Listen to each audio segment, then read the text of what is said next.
Hi, everybody. So, GoToMyERP sponsor this webinar called "Tips for Accountants to Collaborate with Clients Using QuickBooks Desktop, quote remotely." Right. So, this webinar would have been relevant 5 years ago.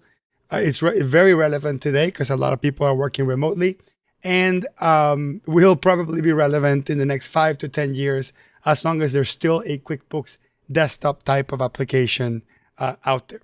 So my name is, thank you very much, GoToMyERP, for sponsoring.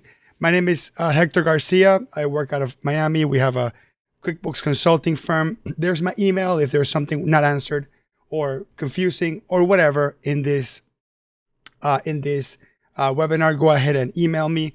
I pasted the link to a Google Drive of these slides live. If there's any changes I make on the slides while I do the presentation, because it does happen sometimes, you'll be able to download the most updated slides using that link. Also, in the top right of the slides, you are going to see a link that will you can copy and paste that into your URL and also get access to the handout. So you're going to have the handouts, which is a PDF file, static in the GoToWebinar panel, and also using the link that you see there. All right, so table of contents. We'll spend about 10 minutes talking about why QuickBooks Desktop is still a better solution than QuickBooks Online. I know this is an objective measure, and some people will agree and disagree with whether or not desktop or online is the best solution. But I personally still feel that QuickBooks Desktop is a better solution, and I'll explain why in a nutshell.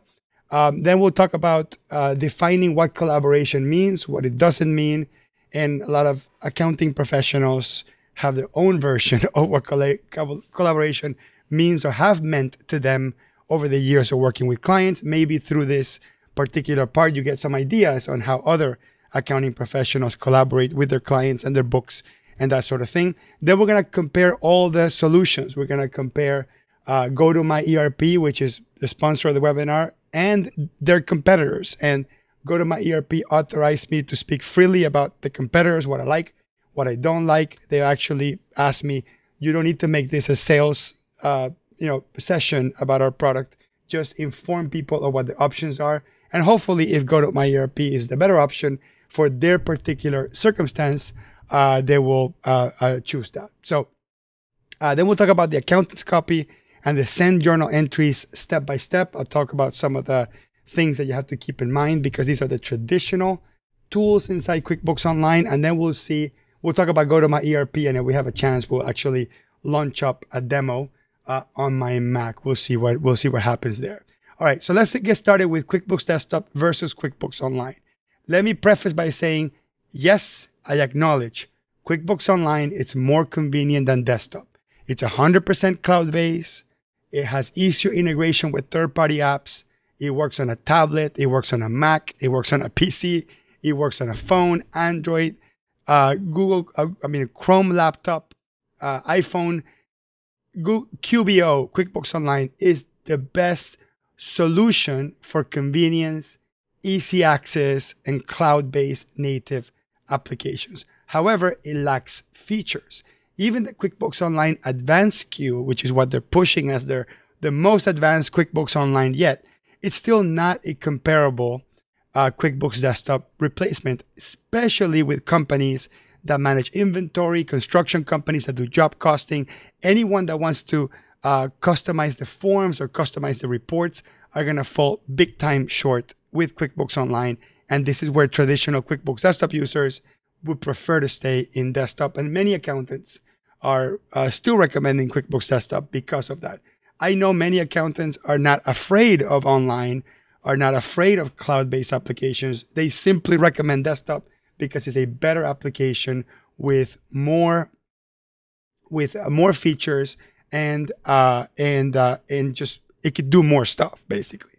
Now, QuickBooks Desktop, it's a more expensive price point than QuickBooks Online in a large multi-user environment. So when you're dealing with 6 to 30 users in QuickBooks Desktop, you're going to be paying a lot more compared to online. However, when we're dealing with under 5 user environment, QuickBooks Desktop ends up being, in my opinion, a much more cost-effective solution Then when you start adding hosting services to that, which we'll discuss briefly, that's sort of the equalizer.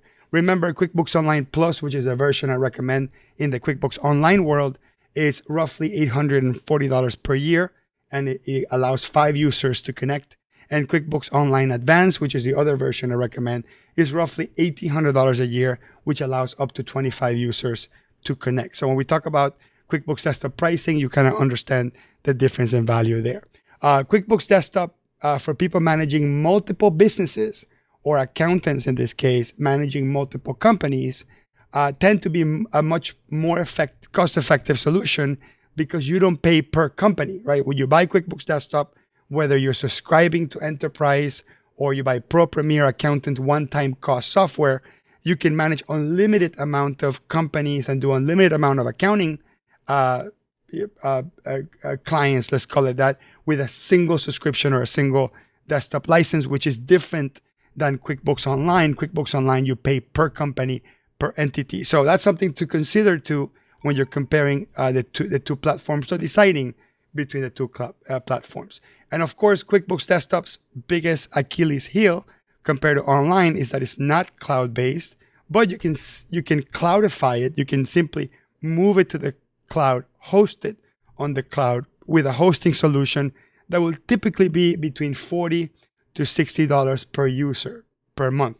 Now, it's not per company, it's per user. So if you have a business that manages, let's say, 5 entities and they're being hosted, you're not going to pay per company file. They're all going to be hosted in a single host, and you pay per user, per concurrent user, per different user. Okay? So that's just a really important one to just keep in mind. Now, still to the date that we're recording this webinar, which is late, almost the end of 2020, my favorite version of QuickBooks across the entire spectrum of the software packages in the QuickBooks world, it's QuickBooks Desktop Premier Accountant. In some cases, they call it QuickBooks Desktop Accountant, and they drop the Premier, but Premier Accountant is the traditional name. So depending on where you see it and how you see it, you might see that word Premier and Accountant together, because QuickBooks Desktop Accountant is basically Premier with additional features. Now, if you were to buy QuickBooks Desktop Premier Accountant outright, it would cost you about $650 one-time fee, right? So the accounting firm, the CPA, the accountant, the bookkeeper, whatever, would pay $650 one-time fee, and you would have QuickBooks Desktop Premier Accountant 2021, and it will be supported roughly for about 3 years. You have the option, instead of buying one-time software, to paying per year forever until you don't need it anymore, $449 per year. So those are basically your two options right now. And that is subject to change. That might go up, who knows, right? But for right now, those are the options that are laid in front of you. Now, just to kind of quickly mention, if you wanted to get a 3-user license, you would simply, in this case, you would simply pay $1,544, almost $1,600 for a 3-user license one time, and about $2,100 for a 5-user license. One thing to keep in mind, QuickBooks Desktop Premier Accountant or QuickBooks Desktop Accountant has all the features that Pro Premier has, plus batch enter transactions and reclassify transactions, which to me, it's worth every penny. And that's probably the reason why I also recommend my clients, my end user clients, my non-accountant clients, to purchase QuickBooks Desktop Premier Accountant, just because of those two features, batch enter and reclassify.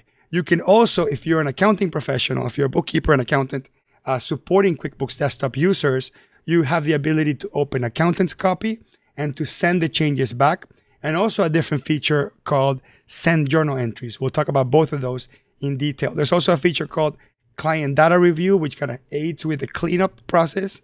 There's also the ability to do a period copy, which to me is phenomenal, which allows you to cut or do a backup of the QuickBooks file, ignoring transactions before a specific date and after a specific date. So if you're getting audited for the year 2017 and 18, for example, you do a period copy that only includes those 2 years, and then the IRS or the state is not looking at anything in the past or anything in the future. And you want that. Trust me, when it comes to audits, that's what you want, okay?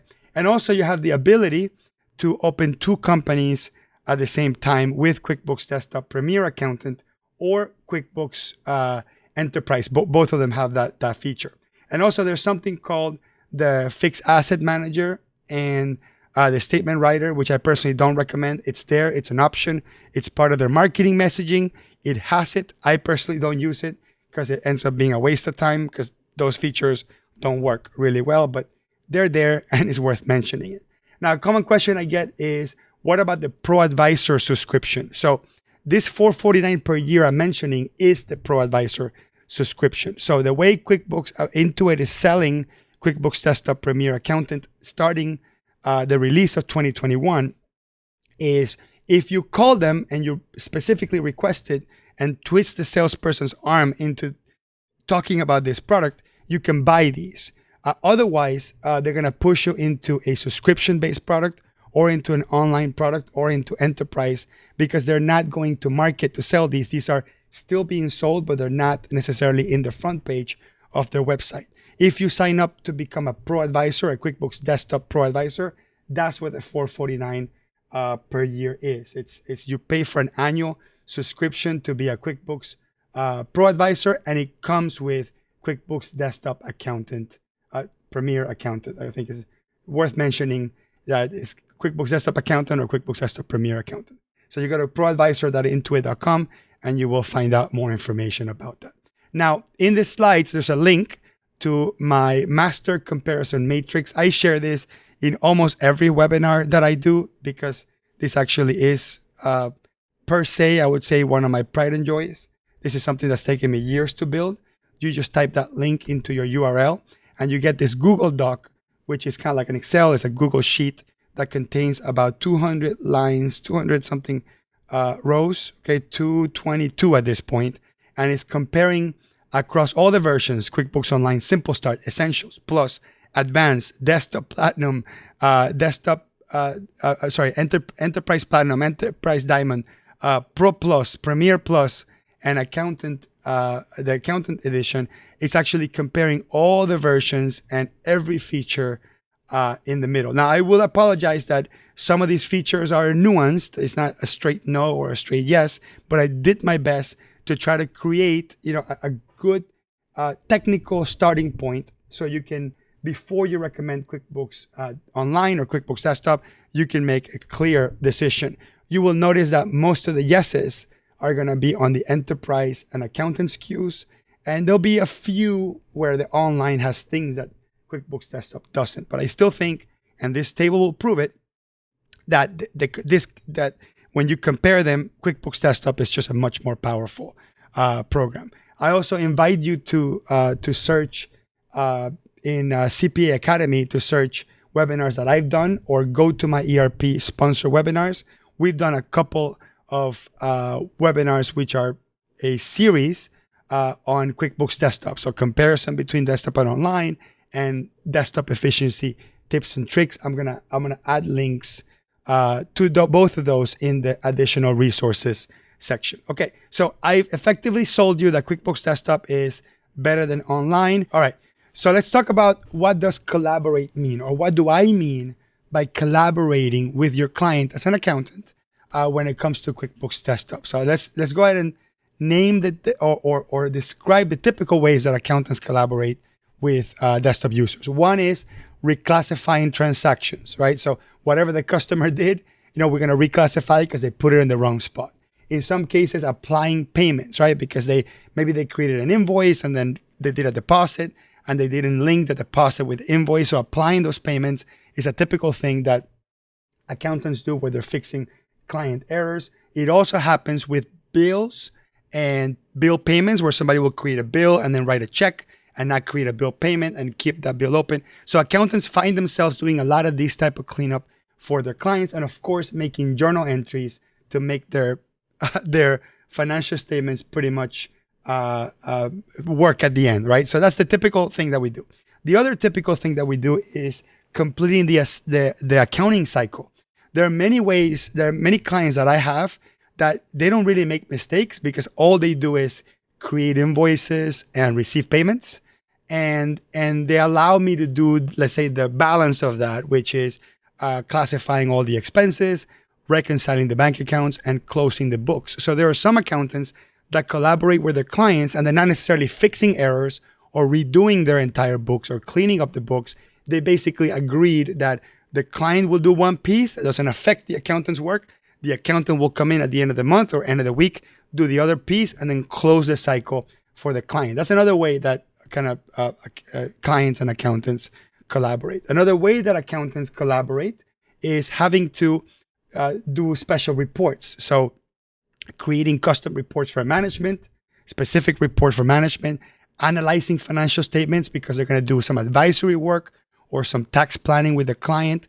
In some cases, they're preparing special third-party reports for banks or for investors or insurance companies or workers' comp audits or whatever, or PPP loans and that sort of thing, right? So accountants need to access the system to pull specific type of reports. In other cases, they're doing training, right? They're guiding their clients step by step. Look, this is how you create an invoice. This is how you create a bill. This is how you run your own report. So in many, many cases, the accountant's role is not necessarily doing accounting work. It's just supporting the client through managing their own accounting work. And this is more common on the larger mid-market size clients with QuickBooks Enterprise, where the accountant really can't figure out what the heck the client's doing. It's much better to kind of throw the power over at the client, have their clients and their internal controller and their internal accounting team take care of everything. And the accountant's role simply is just to guide them and train them. And then maybe at the end of the year, do some tax planning or whatever it is. So there are some accountants that collaborate that way. Another way that accountants and clients collaborate is by sharing documents. So in many cases, accountants need to look at a source document. They need to look at the bill or a closing statement for a real estate purchase or some funky loan kind of deal that they have. They got to look at that source document to try to understand what it is. In other cases, the accountant is the one uploading documents into the client's computer or a shared space, or clients are uploading receipts, or maybe they need to attach documents to specific transactions inside QuickBooks Desktop. That's another way that people collaborate. And I would say QuickBooks Desktop Payroll is probably one of the biggest issues because it actually requires, in many cases, an admin to log into QuickBooks. In some cases, you need to be in single user mode if you're doing updates and that sort of thing. And the accountant might need total control over the accounting system to make payroll adjustments or to execute tax payments or to print payroll checks or to print payroll tax forms. So when the client is running payroll in-house inside QuickBooks Desktop, accountants tend to do a lot of sort of that hands-on collaboration. Let's talk about how not to collaborate with your clients that have QuickBooks Desktop. So if you're doing any of these things, I recommend to look deeply inside your business and consider making a change, because this is probably not going to be a good way to work. So the first one is no collaboration, right? Where the client has their own accounting.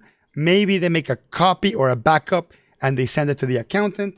The accountant works independently from the client and cleans up the file, doesn't send changes back, right? So they leave the client with their mess and the accountant keeps their tax copy of their QuickBooks file.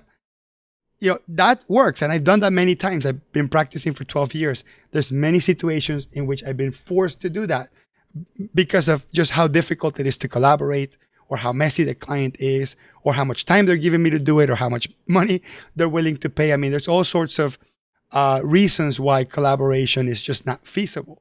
But one thing that it does is end user clients get very frustrated when their QuickBooks doesn't match the tax return, right? Or, you know, in the middle of the year, the bank asks for a balance sheet and they submit a balance sheet from their QuickBooks and also last year's tax return, and they're like, nothing matches, and everybody gets frustrated. So I strongly recommend that you avoid doing this. And if you are going to do it, make sure that you go back into the QuickBooks file for the client and make your beginning balance adjustments, at least to make the balance sheet right. Even if the P&L is off, at least the balance sheet's right.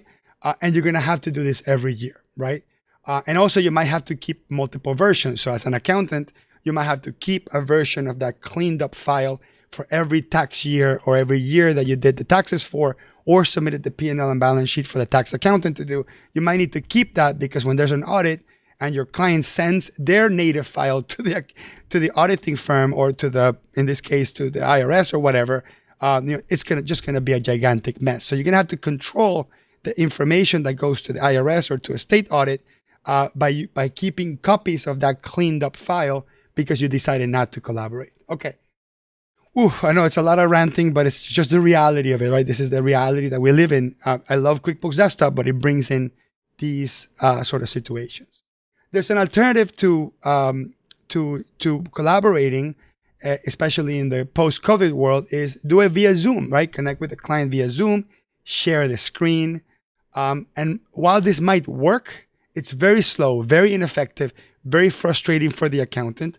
It works for a training or guided support, but it's not good for like working remotely. It's just very slow, very inefficient. And if accountants are charging per hour or whatever, the client's gonna be paying tons of money because it just Zoom or other communication tools like GoToMeeting and Blue Jeans and Microsoft Teams or whatever video communication tool is not designed for remote work. So if you're using that, you're probably being very inefficient. The other thing is Dropbox. Do not, and I can't emphasize this enough, do not put a QuickBooks file in Dropbox, or at least a live QuickBooks file. You can put a backup in Dropbox, no problem, or any other file sharing tools like Dropbox. Because the problem is that if you have the file in Dropbox and then someone opens it on one side, and then at the same time, on some other side, whatever other computer has Dropbox or a file sharing hot folder opens the QuickBooks file, if by any chance people open the file at the same time, it creates two copies, a conflicted copy, and then the work that each person did gets completely lost in the process. So don't do that. And on top of that, I've seen Dropbox actually damage databases. So just completely forget about the possibility of using Dropbox to collaborate. Okay, let's talk about the specific ways that people can collaborate. So self-hosting, this is the most sort of common one, right? Which is the client has their own server, the server's in-house. It's set up for remote access. The accountant will be added as a user on that server as a remote access. And as long as you got the hardware and you got the IT people and you got Windows Server and you have remote desktop connection, terminal services set up, anyone that's working outside can log into the local area network where the company is and work. And this works beautifully. This is how my office is set up, right? We own our own servers. It's in-house. We have our own security. We have our own IT team. I'll talk about pros and cons of that in a second. Not everybody is IT savvy or is willing to have a physical server in their physical space. The other one is a hosted service. Now, the experience of a hosted service and self-hosting, it's identical. You still need a computer and remote into the server using a remote desktop application tool, the special ones for Windows. But instead, you're going to have a third-party company in the cloud. This could be anywhere in the world, really, with a server with the file in that server, and anyone anywhere can work with that. And just like in self-hosting, you can have multi-user mode, typically no interruption. Now, the most commonly used hosting service is RightNetworks, because they have a partnership with Intuit, and Intuit sells RightNetworks bundled with QuickBooks Enterprise. However, a really worthy opponent, let's call it that, or alternative, is called GoToMyERP. Full disclosure, they're the ones sponsoring this webinar. And I'll explain the differences between the two. Other than price, GoToMyERP is slightly less expensive, but there's a key distinction on the way the system works. And then you draw your own conclusions on which one you would prefer. But these are the two that you can start looking at least compare them with each other as an alternative for a hosting type service. Now, there's also remote desktop control apps. Okay, this is where the accountant will remote into a workstation, right? So maybe the owner's computer or the bookkeeper's computer, or maybe a dead computer that's sitting in the corner that's just for the accountant, right? You can buy a computer for $300 to $400 in some cases. You don't even need a monitor. You just stick it into the local area network, and you can literally have sort of a dead user or a dead computer there just waiting for somebody to remote in. this is an option. The only problem is if you're logging in into a specific person's workstation, you would be interrupting them, right? Now, some of the most popular tools out there is TeamViewer, GoToMyPC, which is not related to GoToMyERP, by the way, similar naming convention. LogMeIn, Splashtop. There's more, but these are like sort of the big ones that people look after. These are typically, in some cases, anywhere between $10 to $20 a month for some of the sort of basic home-based, and $50 to $70 a month for some of the more advanced commercial type of tools. Now, let me do a quick comparison between RightNetworks type hosting or traditional terminal services hosting and what GoToMyERP uses.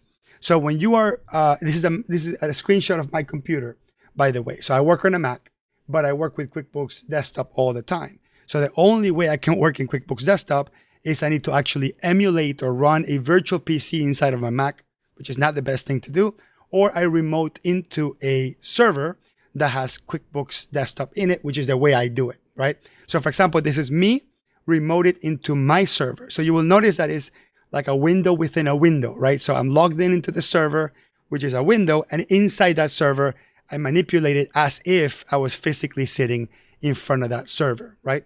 That works well. I'll take that. That works well, period. But the experience is different. You kind of have to remember that it's a window within a window, so you really can't drag and drop files into it when you're working on the server. You're not working on your local hard drive, so you got to transfer files back and forth. That gets a little bit confusing. You just have to get used to it. The way GoToMyERP works, it's also a Windows hosted service, but they use an option called RemoteApp. And the way it works is when you log into it, it makes you feel like the app is running natively in your computer. Now, other than the visuals, where it just feels like a sort of like a window that's native to your computer, it's pretty much the same thing as a traditional hosted service. So what's cool about it is, again, if you minimize it, you minimize the whole thing, and you don't minimize the window within a window. So that's something to kind of think about. You kind of have to experience both to understand, what the differences are and the implications. But this is showing you basically a window screen inside of a Mac, and this is not a virtual PC. This is me using GoToMyERP to run QuickBooks Desktop. All right, so let's go to the next slide, which is QBOX. Now, QBOX is a really interesting solution. I know the owner. I've had a good relationship with them. I got a couple of clients on QBOX. And it's a very specific type of client where QBOX is a good option. So what's unique about QBOX is it works just like Dropbox or OneDrive or Google Drive.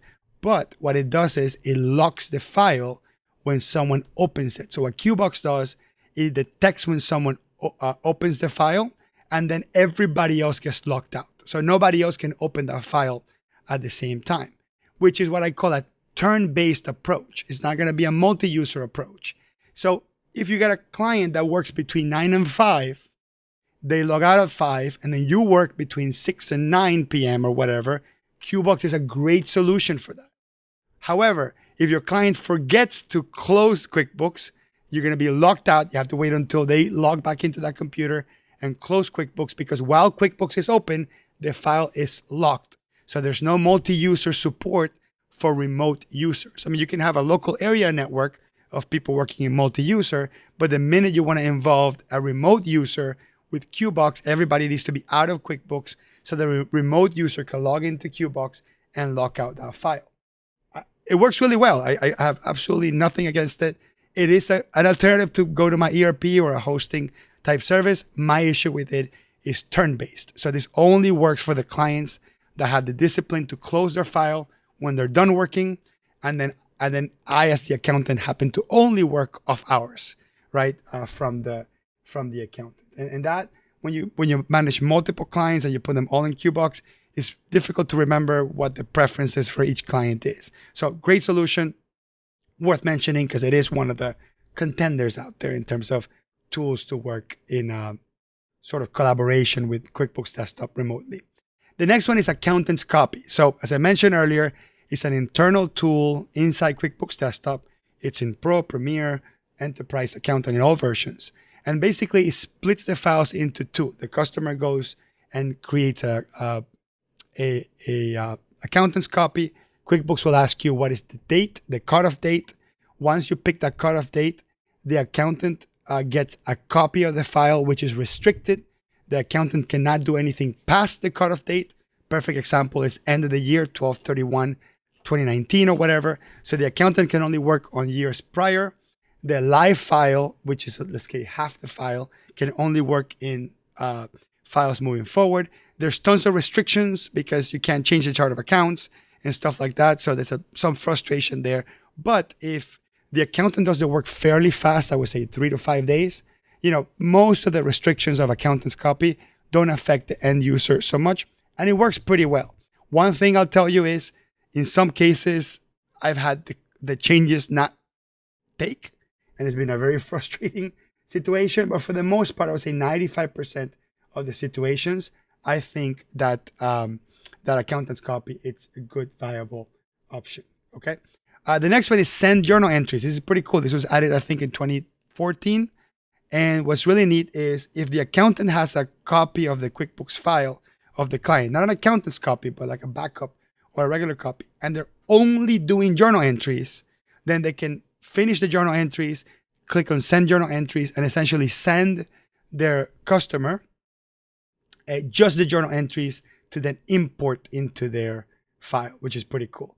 Now, for either accountant's copy or journal entries, you have to have QuickBooks Desktop Premier Accountant Edition, and it needs to be the same year as the client's or 2 years newer. So if the client has QuickBooks Desktop 2019 and they send you an accountant's copy and you have QuickBooks Desktop Accountant 2021, you can work on it and send them back. But if it's beyond 3 years, you can only be within the current year or 2 years newer. Otherwise, it's just not going to work. We're hoping that most of our clients are in something within sort of 2 years. Okay. All right. So let's talk about the accountant's copy process step by step, and then just kind of walk. This is a good reference to have because there really isn't that much stuff out there on the web. So it's good to have so you know exactly what the expectation is. So number one, the client is going to create an accountant's review copy. That file will be a .qbx file. So they'll save that somewhere in their computer. They can email it to their accountant or give it to them in a thumb drive or upload it in some other way. They could use Dropbox to push a QBX file, no problem. The accountant gets the QBX file and they will open it in their QuickBooks Desktop Accountant Edition. They will open it and it will convert to a QBA file. So a QBX is like a compressed backup and a QBA is the live accountant's copy, right? This live accountant's copy looks and feels like a regular version of QuickBooks. You just can't do certain things and you can't work past the cutoff date. The accountant does their thing, right? Reclassifies transactions, deletes stuff, makes journal entries, reconciles, whatever it happens to be. And then they're going to create a changes file. It's a .qby file. So it's going to save a changes file. These files are really, really small. They can be emailed to their clients, no problem. They email it to their client. The client downloads it, and then they import the accountant's changes. And then once the accountant's changes are imported, the restrictions are lifted, and then that's done. The process is completely done. If the accountant made a couple additional changes and said, oh, wait, there was a couple more journal entries I had to do or a couple of adjustments, I'm going to send you another changes file, they can't import any additional changes. So once the accountant uploads or sends those changes and they're brought in, that's it. This accountant's copy cycle closes completely. Okay. All right. The next one is the send journal entries step by step. This is actually pretty interesting, and it is an alternative to accountant's copy. So the client will send the accountant a backup file or a portable file. Doesn't need to be an accountant's copy, just a regular run-of-the-mill backup or portable file. These files tend to be large, so you might need to upload it in some other way other than email. But what's really cool about this is the client can continue about their business. They can work. There's no restrictions. They can do whatever they want. Unfortunately, they're not stopped, right? Systematically speaking, they're not stopped from touching something past that proverbial cutoff date where the accountant is working to, the close of the year or whatever.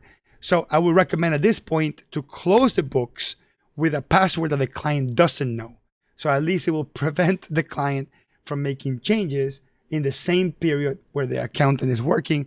Because unfortunately, because you're not doing restrictions, because you're not working in multi-user mode, these are two duplicates of the files, two separate files, and you run the risk that the accountant might make some changes, the client makes some changes. When the journal entries come back, they don't make any sense. They don't give you the same result. So that's a really important little tiny caveat about sending journal entries.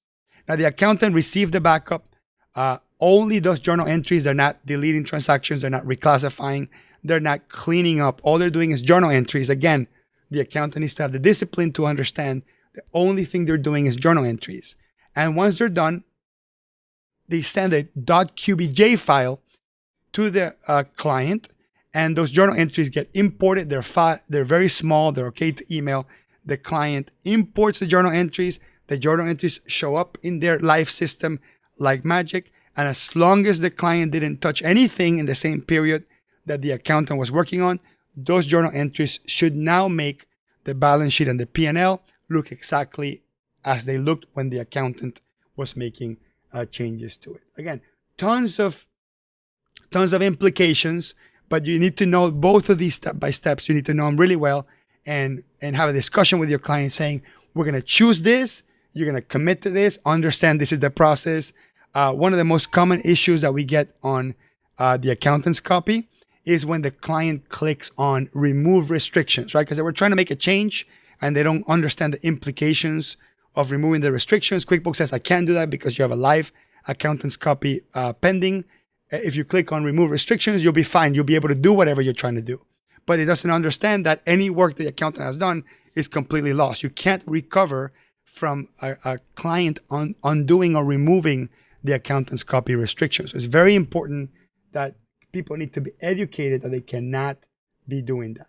They cannot be doing that. Okay? All right, so that's the journal entry step by step. Now let's go through everything I mentioned, and let's go through pros and cons of each one real quick. So self-hosting, pros and cons. Pros, you got complete control. You can add any third-party app that you want. We'll discuss that in a minute. The server is physically on premises. So even if the internet service is down, the local users can continue to work in QuickBooks. That's a big pro to self-hosting. No monthly fees, compared to like a hosting service like RightNetworks or GoToMyERP. But many companies I worked with have had to increase the bandwidth of their internet services to have like 5 people work remotely, and sometimes paying an extra $100 to $150 a month for higher bandwidth internet kind of washes out the no monthly cost alternative of having a full hosting service. Now, it's ideal for centralizing document sharing. Any sort of hosting solution is great to centralize document sharing. And if you got local users that are just dropping documents in a hot folder in the local area network, that's great because every remote user should have access to that folder as well. This is a great solution for a hybrid PC and Mac environment, right? So if you got some Mac users, some PC users, self-hosting works great. I mean, all hosting works great. But remember, you're going to have at least one PC, which is that Windows machine, the server. Some of the cons, right? If internet is down, none of the remote users can work. We're saying internet at that office where the server is. There's a large upfront cost, right? You need to buy a server. If you go to Dell.com and configure a basic server with Windows and remote access licenses, you're going to spend about $3,000 for a server, at least.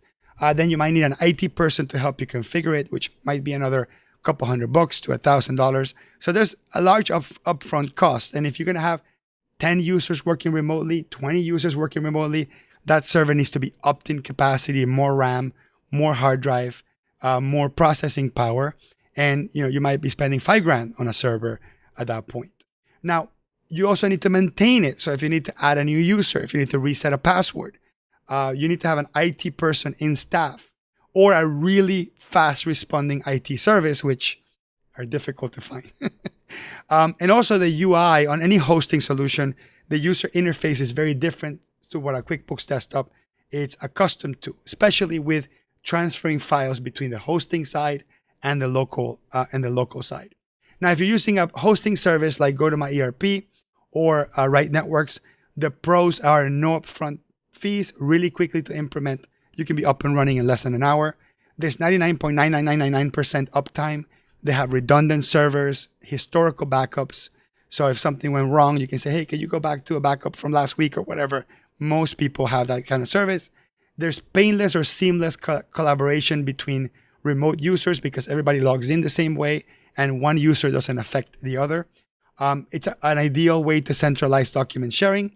And I think is a great solution for 100% Mac environment. So I have a lot of clients that are like design firms, high-tech firms, and they all want to use Macs, but they want to use QuickBooks Desktop for many reasons that we mentioned here.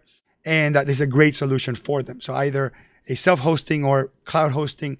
For 100% Mac users, I recommend full hosting, not self-hosting, because the idea of having a Mac the idea of having a Windows machine in their premises, sometimes it makes them cringe, right?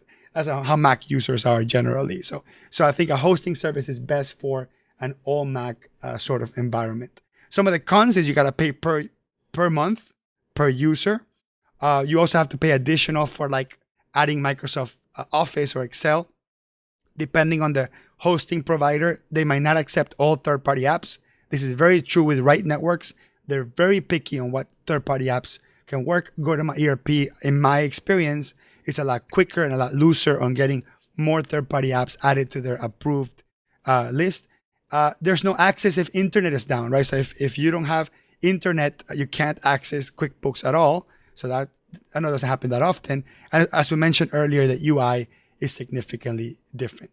All right, so let's do remote desktop control apps. These are apps like TeamViewer or GoToMyPC.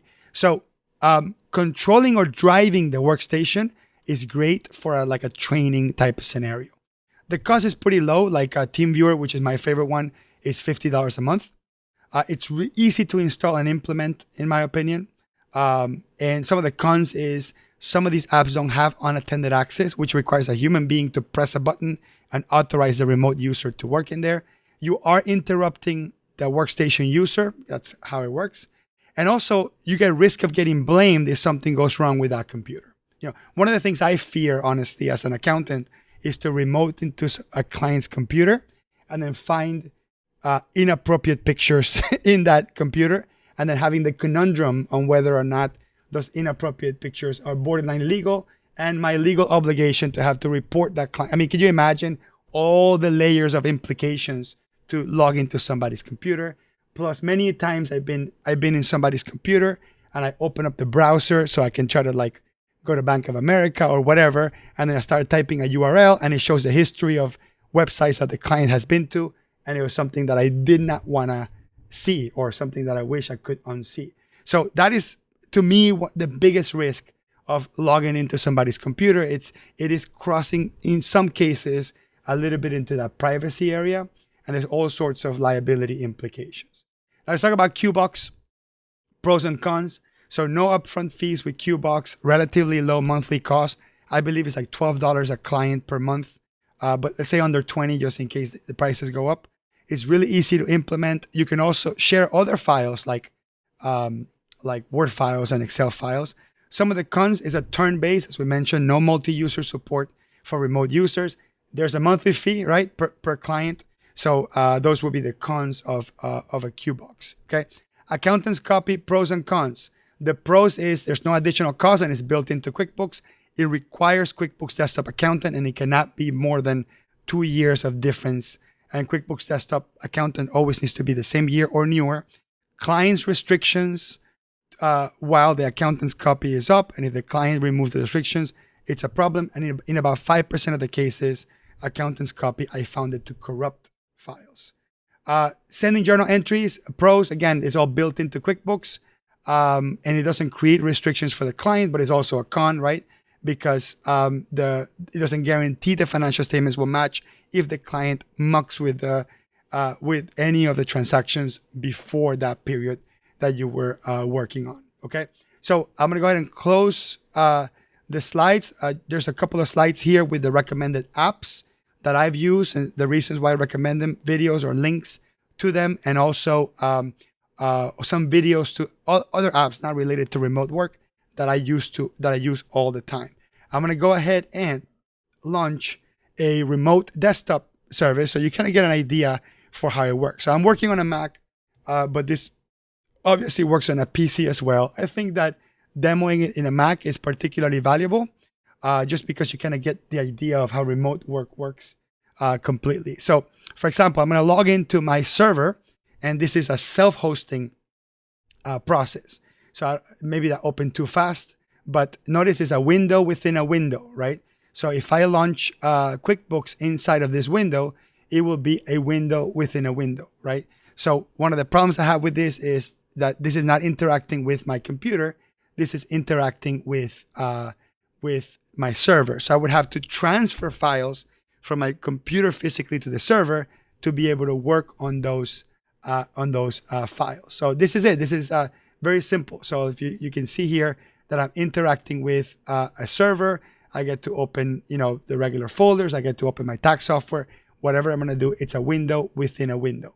I'm going to go ahead and close that and show you the way that would work the same with RightNetworks, by the way, or self-hosting. What I just showed you works in both. Now I'm going to show you how GoToMyERP works, and this is called RemoteApp. It takes a little bit longer to load just because it needs to connect to the server and also sort of shape itself to work within your computer. And then basically when you launch it, you will see that I'm not opening a server folder. I'm not opening a server window. I'm actually open QuickBooks straight. And this opened on my other windows. Let me show you that. I'm gonna bring it over, drag it to the right side here, because I had it on my other screen. So notice that this is QuickBooks Desktop, and there's no window within the window. I can resize QuickBooks Desktop as I please, or move it around, or make it a full screen, and it all feels like it's working or running natively on my computer, right? So some of the pros and cons, I would say the pros gives you that feel that the software is running locally.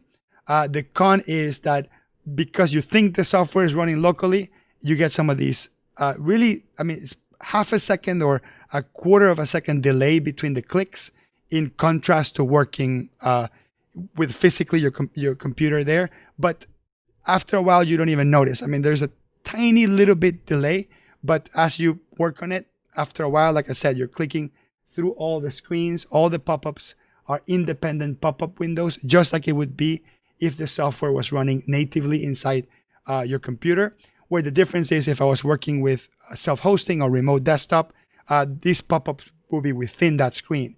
Now, what's really, really cool about GoToMyERP with this RemoteApp technology is that I can work with multiple windows. I can literally drag this to my other monitor. Multiple monitors. So you really, most of the times, you can't do that with standard remote desktop terminal services or window within the window type of situation. So this allows you to open multiple instances, multiple windows, and you can have different pop-up windows of the software pop up in different places of the screen as well. You can extend this, and like right now I stretched it, and it's actually half of it is on one monitor and the other half is in a different monitor. So it does have some valuable pieces.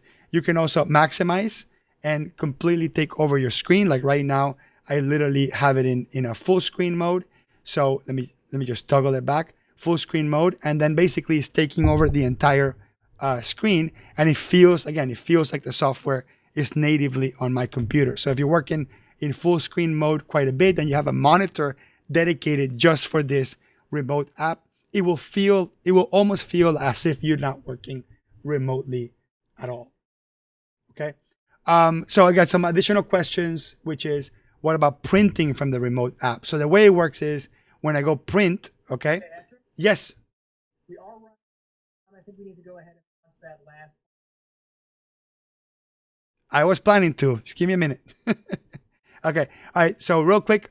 So when you're printing, you do have to install a specific software, which is called, in a Mac anyway, which is sort of like a remote print driver. And then basically it adds all your local printers into your remote app so you can actually print on your local machine. Okay. And I'd like to thank GoToMyERP for being able to mention all their competitors and give you the most objective approach to understanding all the tools that are out there. Not all of them, but probably the most important ones. So that's it for me. Thank you very much.